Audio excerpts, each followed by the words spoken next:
Bu Cobalt mashinamiz ekan, xudo xolisa skidka bo'yicha ikkita oldi eshik, oldi laboviga sonsa защитный plyonkalarni urib berganmiz.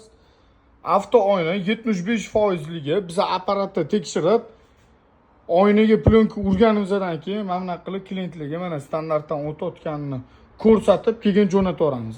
Sizlar ham kelsanglar birinchi oynalarni o'lchaymiz, kichkina kusok plyonkani qo'yib o'lchaymiz, standartdan o'tayotgan bo'lsa, keyingina plyonkani urib beramiz.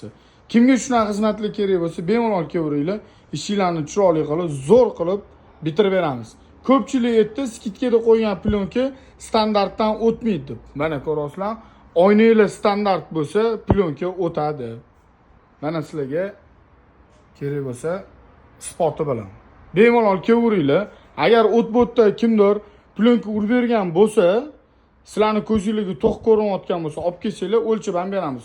O'tyaptimi, yo'qmi o'lchab beramiz.